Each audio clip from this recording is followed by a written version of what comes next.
The movie, My Fault, begins with Noah and her mother, Rafaela, packing their things. They're getting ready to drive across the country to move in with Rafaela's new husband. Noah is not paying attention to her mother. She's busy reading a book. Rafaela tries to reassure Noah that this move will be a new start for them. Noah complains about being alone and having to change schools. She doesn't want to go to a fancy school paid for by a stranger. Rafaela tells her to get used to it because the stranger is her husband. They arrive at a mansion where Will, Rafaela's new husband, is eagerly waiting for them. Noah ignores them and goes to get her luggage. Will tries to bond with Noah, but she remains cold. She explores the mansion and is amazed by its wealth. Later, her best friend calls, and she complains about the mansion's extravagance. While talking, she meets Nicholas, who teases her about having a boy's name. He compliments Noah's freckles and calls her sis. She warns him she's not his sister. Just then, their parents walk in, excited to have met. She goes back to her room. Her friend Becky, who's been on the call, asks if Nicholas is attractive. Noah calls her a pervert and says she didn't even look at his face. Later, they all go out to dinner. During dinner, they learn that Noah likes intellectual sports. Before dinner ends, Nicholas says he has to leave early for work. He's an intern at a law firm. On the way home,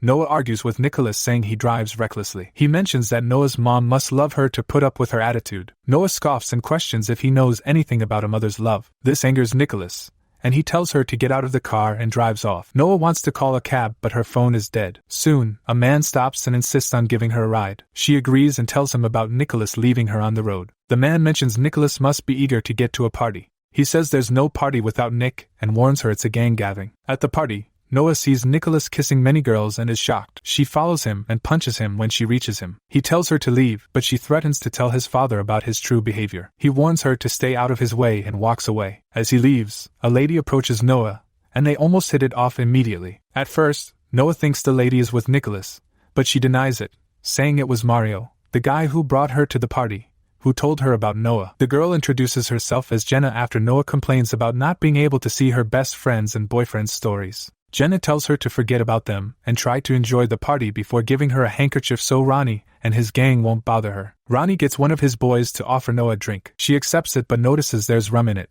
so she returns it. The guy keeps pestering her to take the drink when Nicholas intervenes, pushing him away to leave. This annoys Noah, who reminds Nicholas that they agreed to have nothing to do with each other. She tries to take a sip from the drink but Nicholas slaps it away, saying it's spiked. Soon after, Noah starts feeling dizzy from the drink, so Nicholas drives her home. Despite her mumbling, he manages to get her home safely, carries her to bed. The next morning, Noah asks Nicholas about what happened the previous night. He mocks her, saying a lot happened. When her mother walks in, she asks where Noah was the previous night. Her mother says she texted her, saying she was at Jenna's place watching La La Land. Her mom thanks Nicholas for introducing her to his friends and for finally settling their differences. Later the next night, Nick goes to the race with other racers, but Noah also attends with Jenna. Nick sees her and gets distracted, almost losing the race. Luckily, his competitor's car dies at the last minute. His gang celebrates his win. Sadly, at the same time, Noah gets a picture message of her boyfriend and best friend in a compromising position. This annoys her, but Jenna comforts her. The race continues,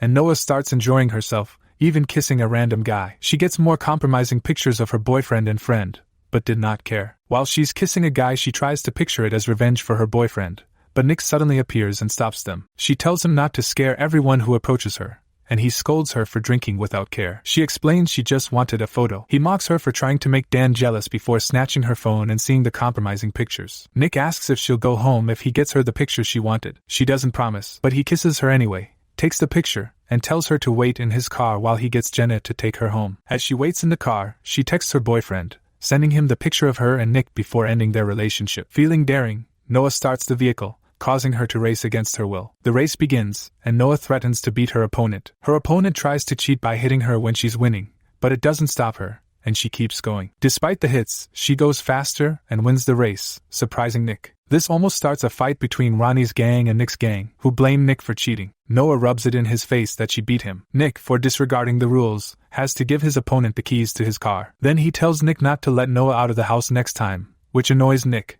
and a fight begins. Noah gets injured, and Nick tries to help her bandage it. The following morning, Noah is woken up by her mother, asking for her help as that day is her husband's company gala. Noah gets a call from a random number telling her that she should have kept her mouth shut. Jenna walks into the room as she tries to get her friend dressed. Noah shows her the message, and Jenna immediately concludes it's from Ronnie and advises her to block the number. Nick meets with his younger half-sister who worries that her mother would divorce her father just like she did to his father. He assures her she wouldn't. Soon, the couple and Noah leave for the gala.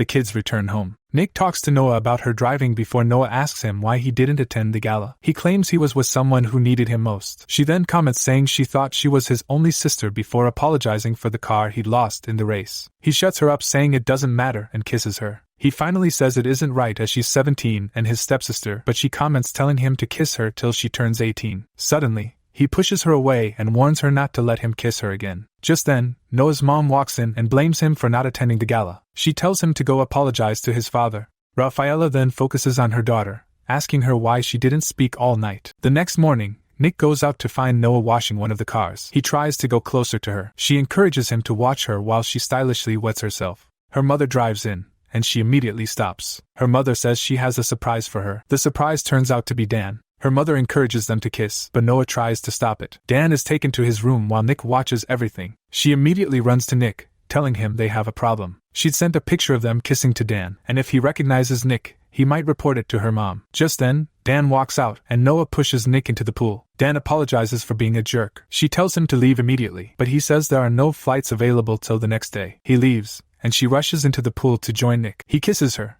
but she warns that their parents mustn't find out. Dan sees this and realizes Nicholas was the guy from the picture. Her mother, noticing her daughter's behavior with Dan, asks her if she's found someone else, to which Noah denies. She delivers a bouquet of flowers from someone, and in the flowers, there's a note saying she'd pay for what she'd done. She gets annoyed and goes to meet Dan, asking why he could send something like that. He denied sending the flowers and asked if her mother knew about her and Nick. Meanwhile, Ronnie, still annoyed about the game, keeps sending threatening messages to Noah. He then sends one of his men to get her. At a party that night, Ronnie and his men drive Nick's car past him as they mock him. They then tell him to deliver a message to Noah. As Nick gets home, he finds Dan going into his room. He doesn't fuss about this but instead walks out. His face shows he's been beaten up. He finds Noah sleeping on the porch and touches her lightly, causing her to punch him. She immediately apologizes, saying she thought it was Dan. She sees the wounds on his face and immediately knows it's Ronnie's work. Nick tells her Ronnie is after her and warns not to go out alone. Noah tries to clean up the blood, but they almost end up making out again until Dan interrupts them. Noah tells Dan she would forgive him if he keeps what he'd seen to himself. The next day, Noah prepares for school. She gets a message saying she would be dealt with. As and Noah begin to spend more time with each other, Noah learns that Nick grew up without a mother. His father got his credit cards cancelled, and he met Lion, who introduced him to the gangster lifestyle. Soon, Nick gets another car for races. People start noticing Nick's and Noah's relationship and think it's incestuous.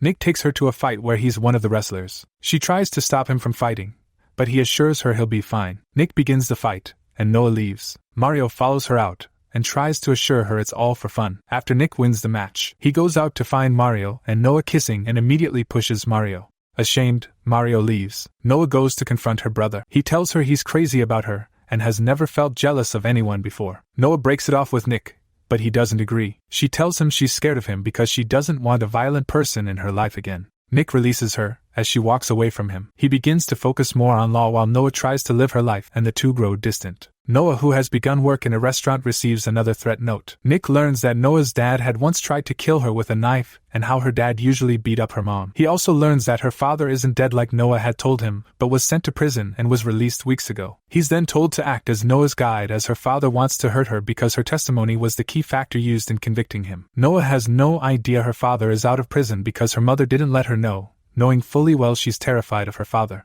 Noah keeps attending parties without Nick, but she's monitored by a strange man. Noah gets drunk, and as she's leaving with Jenna, the strange man tries to come out of his car but is immediately stopped as Nick appears. Jenna tells Nick that Noah has been acting the way she is now because of him. Noah leaves them to go back into the party, claiming she forgot her blazer. She gets locked up in a closet and remembers her childhood memory where her father appeared to her in the closet, asking for her mom. Nick comes to her rescue and takes her home. At home, he asks her why she told him her father was dead. She replies that he's dead to her and hopes he rots in jail. He tries to talk to her about her dad but notices she's fallen asleep. The following day, Will walks in on his son and stepdaughter half naked on the bed. Nick tries to explain, but his father doesn't wish to listen. Instead, he tells him his youngest sister has been hospitalized. Nick rushes to the hospital to find his sister doing all right. Noah also follows him, and Maggie, his sister, immediately likes her. They drive home, but stop to kiss. Nick blames himself for starting everything and claims it hurts seeing her scared of him. The kids now know their parents know about their affair.